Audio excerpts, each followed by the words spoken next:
I've done a lot of videos covering the iPhone 13 mini and why it's the best phone that Apple ever created. In those videos, you probably caught on to a few unique things that I'm doing with my phone, and today I'm sharing those with you. The criteria being ways to make the mini more glanceable, effortless, and ultimately cut down on my screen time. So with that said, here's how I'm actually using my iPhone 13 mini in real life.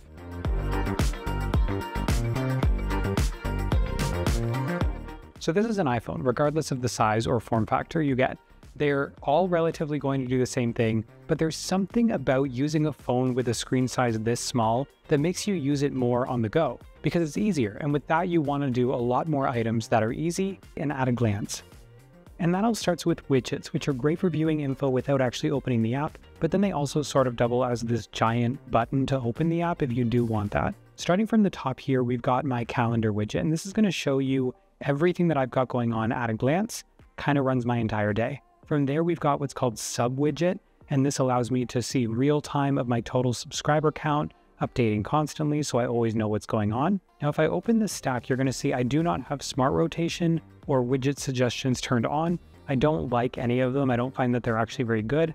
And I like to be able to switch between all of my widgets and then have it stick there until I'm ready to change it. Next on the right, we've got battery, and that's going to show me everything that's connected to my phone, the actual battery of my phone, my AirPods, my Apple Watch when it's connected, and it's just going to let me know at a glance when things are running low, which I really love. Next up, we've got my today view for all of my different items that are marked as a due date of today, and that one's actually interactive, so if you check something off, it's actually going to check off, and then that's going to go down lower, and that's why I kind of have it hidden away instead of just on my home screen, so it's always one swipe away, and I'm not accidentally checking things off throughout the day. Next up, I've got Siri shortcuts, and that's going to be to open up my bedroom curtains or close them. It's a toggle or a half close where it'll just open partway so that it's still enough to allow some of the light into my house. On the left here, we have my activity widget, and that's going to tell me everything from the data from my Apple Watch to let me know where I'm at for my day. And that one is not a stack, so you see it doesn't swipe at all. And then on the right, we've got my Fitness Pal. So this is my at-a-glance widget for all of my calories that I'm tracking. It allows you to use barcodes to scan everything that you're doing in real time. And I'm a huge fan of this for keeping track of my calories, but also my macros throughout the day. Next up, we've got Hydrate. This is paired to my Hydrate Spark bottle, and it's going to keep track of all of my water intake without me having to do anything. The bottle is also going to glow to let me know when I have to drink water or if I'm falling behind my daily goal, which you can see here I clearly am. But that's basically it for all of the widgets that are on my home screen. Below that, I've got 8 of my frequently used apps that are pinned here that are just easy to use. When I swipe to the left, you've got an expanded view of my today view for my reminders that are just easier to read, so I much prefer looking at them this way. And then I've got a home widget, which is going to control all of my lights, including my bedroom, my office, my living room, my kitchen counter, and my bedroom TV light. There's a lot of buttons here that could accidentally be pressed, which is why I have them hidden away on this view instead of just primarily on my home screen. And then on the next home screen, I've got the weather widget for easy access there, and then a bunch of other pinned apps. So you can see with this setup, having all these widgets means I don't often need to leave my home screen to run my life, but there's still a few key apps that I use to make my life easier. Let me explain.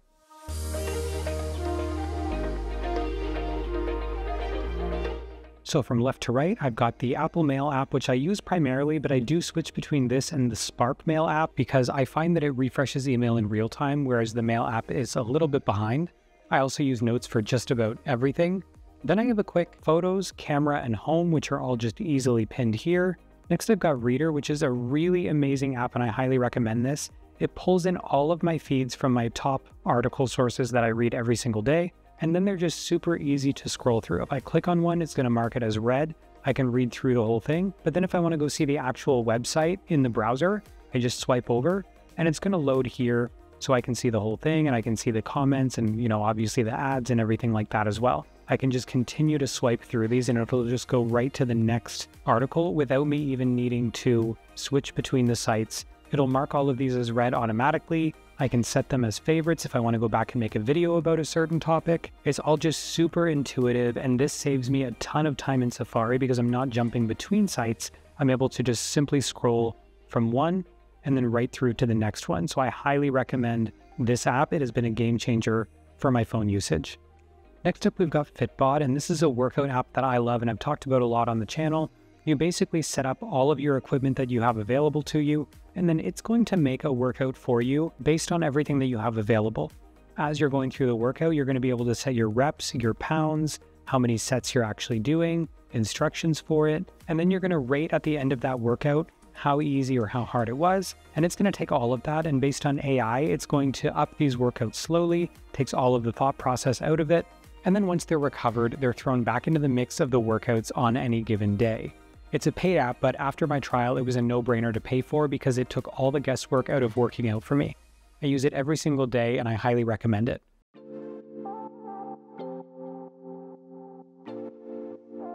So there's not a lot of shortcuts that I actually use, but I will take you through the few that are highly niche that I love.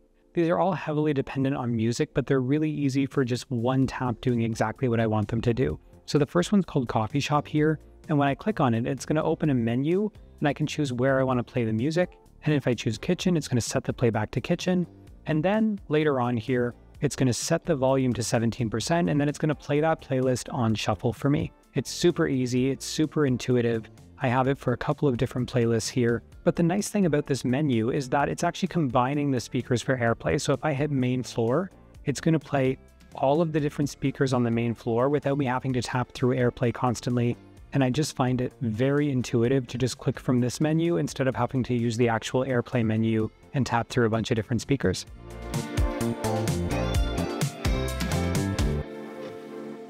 So there's a lot of products that make my Mini awesome.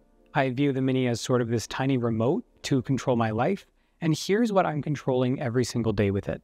So the obvious thing here is that every app that I'm using is syncing with iCloud. So whether I'm using my Mac, my iPad Pro, or my iPad Mini, I get that same experience.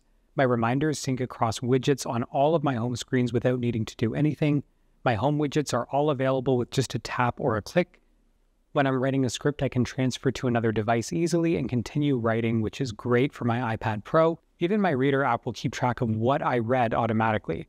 All of this is sort of the beauty of the ecosystem that I'm locked into, making it really easy to just live the way that I want to live. But speaking of the ecosystem, there's a couple things that I control with the Mini. I have Apple TVs in every room of the house, and I often use the Mini to either AirPlay content on screen, or if I'm watching anything on the TV, I get a lock screen widget to control content and even a remote with a trackpad that's really handy. The volume buttons actually control the volume of the TV, and I can easily type to search instead of using Apple's just absolutely garbage search function. Throughout the house, I'm using Sonos in the main areas because they sound great, and they have built-in AirPlay as well, but I'm also mixing those in with HomePod Minis around the house for a full AirPlay setup. I already mentioned earlier in the video that I'm using the Hydrate Spark bottle for keeping track of my water intake, which is really handy. I'm also using SwitchBot curtains to make my existing curtains smart, without actually needing to install insanely expensive automatic curtains. All these items work great with my iPhone 13 mini and make my life easier at the end of the day.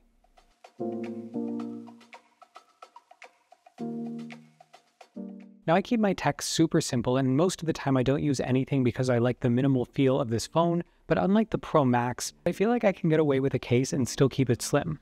So the rotation that I'm using are both from Nomad, which I have been using for years even before I did tech reviews on this channel. First up is the Sport case in marine blue. It's a super unique case with a glossy finish. It's got a lot of really nice grip on the sides, but then the buttons themselves have this really smooth finish to them, which I love. I would say that they're actually higher quality than the Apple ones, which is really rare to say. There's nothing worse than getting a solid case and having horrible buttons, so I'm glad that Nomad actually nailed both of these. It's a really sleek case, as you can see here, and it's just beautiful. It's still got MagSafe built in, but super unique looking. I'm a big fan of this. I think it's the best case that they have ever made. Next up, we've got the modern leather case in rustic brown. This one has a slightly different design around the edges that you can see here.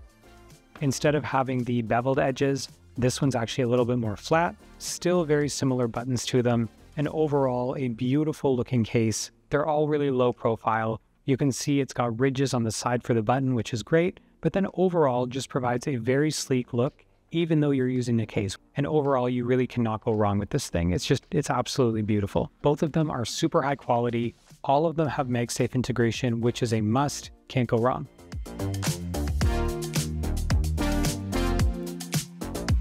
So that's the workflow, the products, the accessories surrounding my iPhone 13 mini. And there's really nothing stopping you from doing all of these things with a different phone. like the iPhone 15 Pro Max, and then having a minimal glanceable setup. Overall, it comes down to if you want a phone that's easy to use one-handed, slim enough to put anywhere, no fatigue from holding it up for long periods, or if you want to trade up to something larger to take advantage of a larger screen. I think the Mini is a great phone to use to be a tool in your life rather than a distraction, and overall, it just made sense to me.